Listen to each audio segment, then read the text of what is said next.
शिवाला music present. हे हे हे हे आहा आहा ला ला ला ला ला ला ला ला ला ला। शारदा रिकॉर्डिंग स्टूडियो कटिहार समेली चांदनी चौक चौराहा। ऐसे ऐसे बल खा के दिल चुरा के पागल करेलू। ऐसे बल खा के दिल चुरा के पागल करेलू। मुसकी तमारी जान लई लेलू हो, मुसकी तमारी जान लई लेलू हो। हमके दीवाना तहु कई देलू हो। ऐसे बल खा के दिल चुरा के पागल करेलू। मुसकी तमारी जान लई लेलू हो, हमके दीवाना तहु कई देलू हो।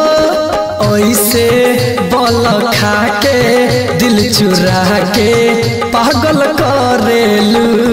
ऐसे बल खा के दिल चुरा के पागल करेलू।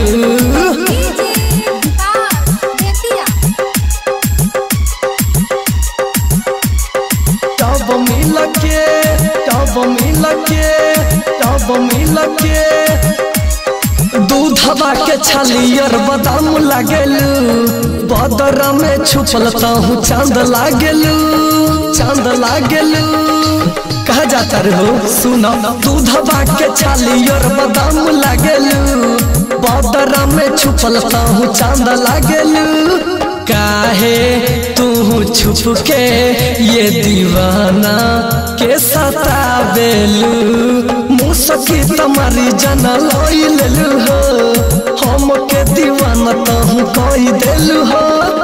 ऐसे बल खा के दिल चुरा के पागल करेलू। ऐसे बल खा के दिल चुरा के पागल करेलू।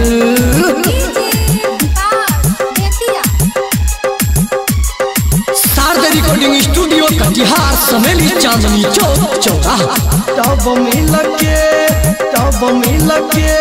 हंसलू तखबे देखी दीपू कपिल के। आबेलू सहेली से जब मिल के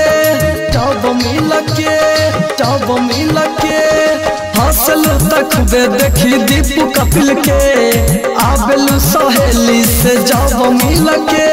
सुना नीरज सुपर ऊपर तोहरे खूबे मरेला। मुसकी तमारी जान लई लेलू हो, हमके दीवाना तहु कई देलू हो। ऐसे बल खा के दिल चुरा के पागल करेलू। ऐसे बल खा के दिल चुरा के पागल करेलू, पागल करेलू।